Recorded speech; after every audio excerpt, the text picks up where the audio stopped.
As a frequent traveler and lover of nature, I've always been drawn to the majestic beauty of Yosemite National Park. Its vast wilderness and towering cliffs seemed like the perfect escape from my busy life in Reedley, California.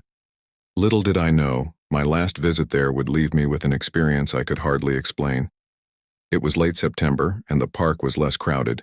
I decided to take a less traveled trail near the northwestern edge of the park, one that led through dense woods and promised a spectacular view of El Capitan from an unusual angle. The air was crisp, and the autumn leaves were just starting to change color, creating a beautiful mosaic of red, orange, and yellow. As I hiked deeper into the woods, I noticed the eerie quietness. Usually the sounds of wildlife are abundant, but that day, there was an uncanny silence. I shrugged it off, attributing it to the changing seasons and perhaps the migratory patterns of birds. After a couple of hours, I reached a small clearing. The view of El Capitan was indeed breathtaking, and I spent some time taking photos. The sun was beginning to set, casting long shadows through the trees. I decided to head back before it got too dark.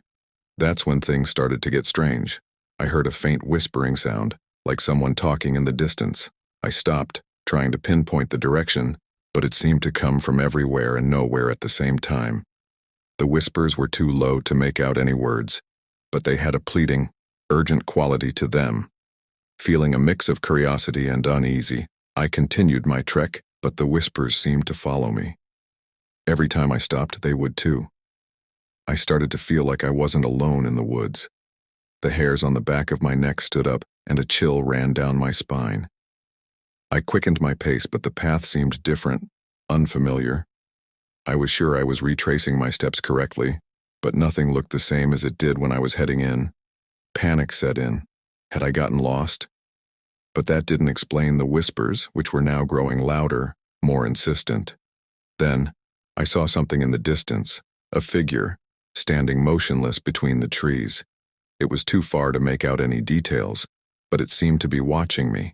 I called out, asking if they needed help, but there was no response.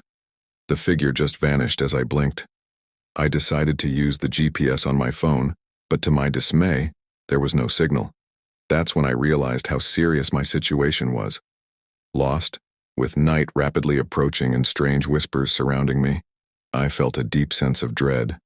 I remembered reading about hikers using the North Star to navigate, so I looked up, trying to find it through the canopy. That's when I noticed the sky. It was darker than it should have been, and the stars were all wrong. Constellations I had known since childhood were not where they were supposed to be.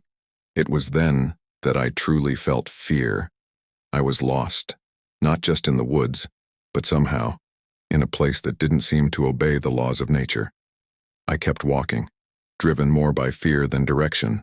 The whispers grew to murmurs, then to a cacophony of indistinct voices. I wanted to cover my ears, to block them out, but I needed to stay alert.